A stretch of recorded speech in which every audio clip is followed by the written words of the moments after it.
Bonsoir à tous et à toutes.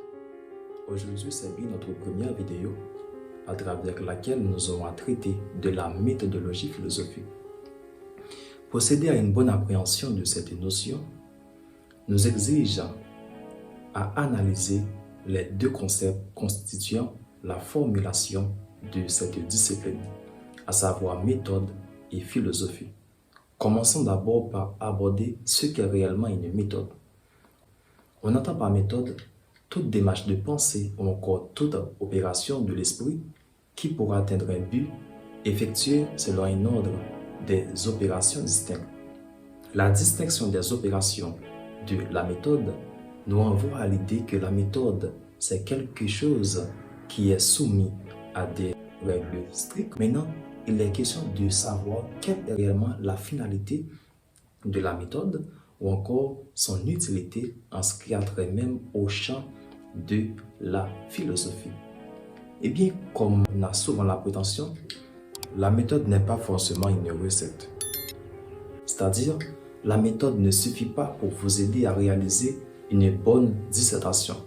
Certes, la méthode se révèle très importante, mais pour arriver à une bonne dissertation, il nous faut d'autres éléments pour compléter cette méthode.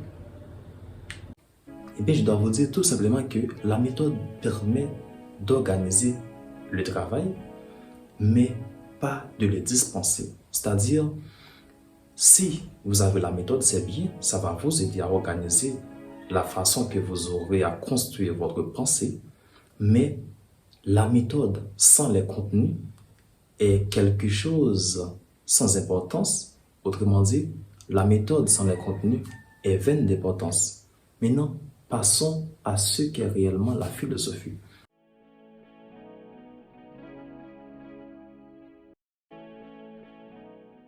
De l'intention de traiter des différentes notions de philosophie, il est question de présenter l'essentialité de la philosophie, à savoir ce par quoi peut-on reconnaître une pensée philosophique ou encore une démarche philosophique.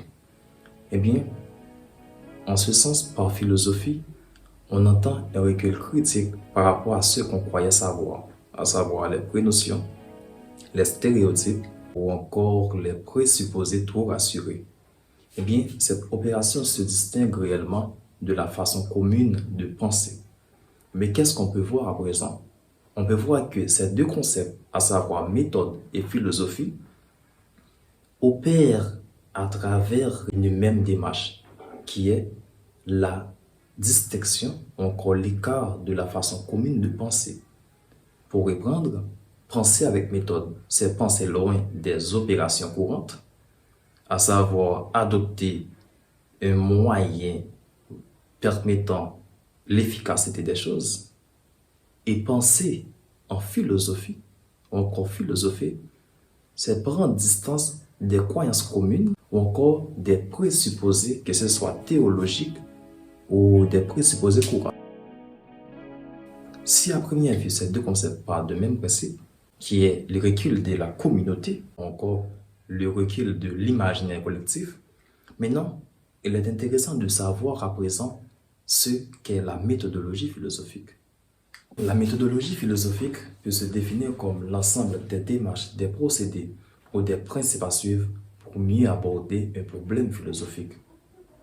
Ce problème est souvent abordé, surtout en classe terminale, dans les études ou commentaires de textes ou encore dans les dissertations philosophiques. Eh bien, cette définition nous laisse entrevoir ou encore nous laisse la possibilité de constater qu'il n'y a pas d'exercice philosophique sans problème. Autrement dit, le problème est inhérent à toute démarche philosophique. Encore, là où il n'y a plus de problème, il n'y a plus de nécessité de se recourir à la philosophie. Eh bien, si le problème inhérent à toute démarche philosophique exige toujours la nécessité d'une méthode, il nous reste à savoir à présent comment peut-on être méthodique.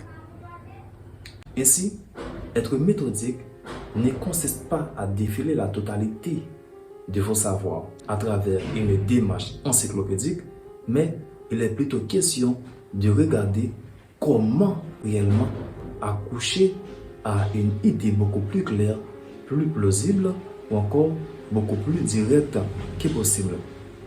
C'est ce qui fait en philosophie, il est intéressant de dire l'essentiel tout en assurant la progression de l'idée en question.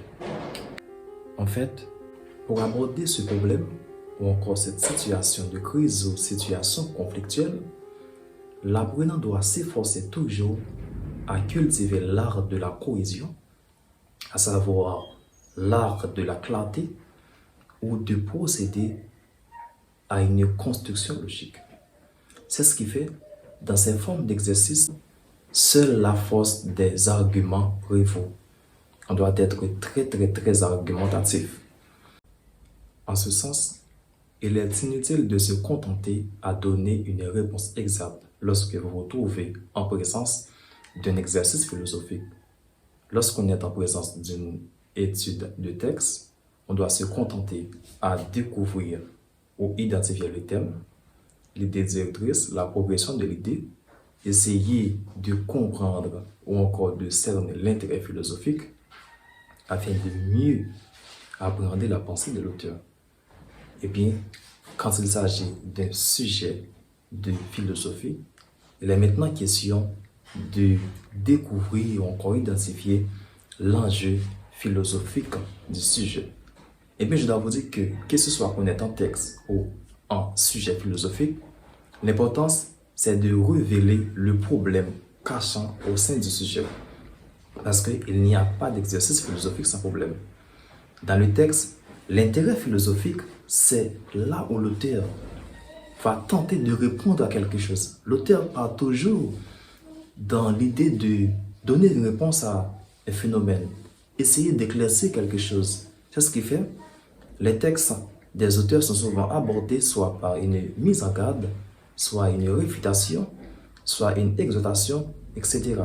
Mais de même, dans les sujets philosophiques, il est question de procéder à une démarche consistant à identifier la thèse soutenue par le sujet et ensuite à essayer d'éclairer la thèse qui en fera problème. Parce que les sujets ne sont pas des simples endroits où l'on doit se contenter à procéder à une affirmation. L'essentiel, c'est de procéder à une opération beaucoup plus stricte ou encore beaucoup plus rigoureuse que possible afin de créer l'équilibre entre la thèse commune et la thèse qui pose problème au sein du sujet philosophique. C'est ainsi la première vidéo. Cette vidéo a été déroulée autour de la méthodologie philosophique. En ce sens, je vous conseille de vous abonner, d'aimer, de laisser des commentaires. À une prochaine vidéo.